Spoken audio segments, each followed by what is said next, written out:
Manalangin, umasa, at huwag kang mag-alala.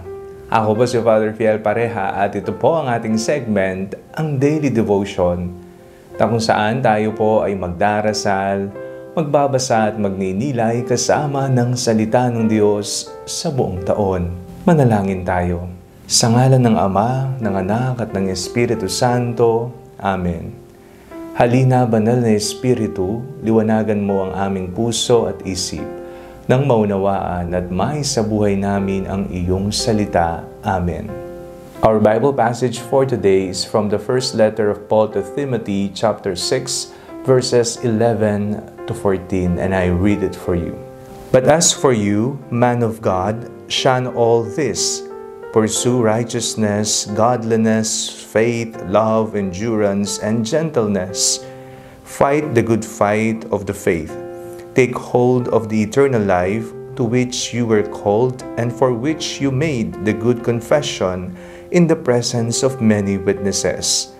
In the presence of God who gives life to all things and of Christ Jesus who in this testimony before Pontius Pilate made the good confession.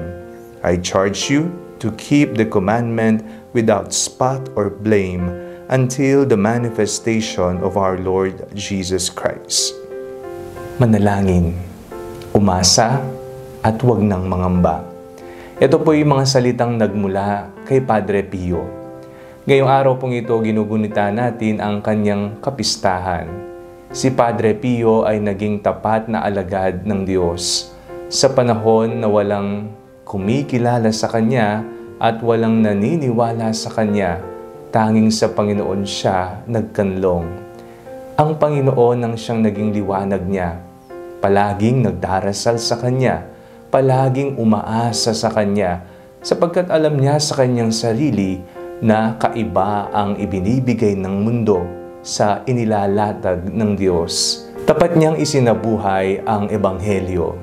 Sa Kaniyang banal na katawan, nakita ang banal na sugat ng ating Panginoong Hesukristo. Ilang taong daladala niya ang mga marka na tinatawag nating stigmata. Opo, totoo na natanggap niya ang banal na regalo ng pakikiisa sa pagpapakasakit ng ating Panginoon sa pamamagitan ng pagtanggap ng 5 sugat ni Jesus.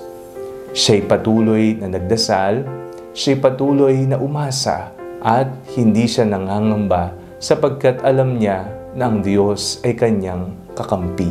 Sa mga panahon na tila ba walang naniniwala sa atin, iniwan tayo ng ibang tao, umasa tayo, manalangin tayo ng husto, at huwag tayong mangamba sapagkat alam natin ang Diyos ang ating kakampi.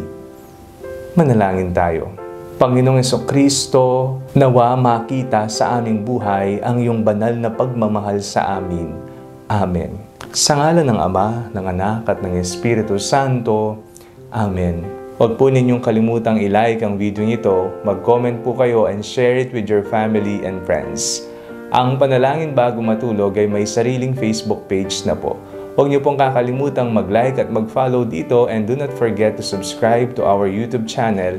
I-click niyo lamang po ang link na nasa description ng video nito, o kaya naman po just search Father Fiel Pareha.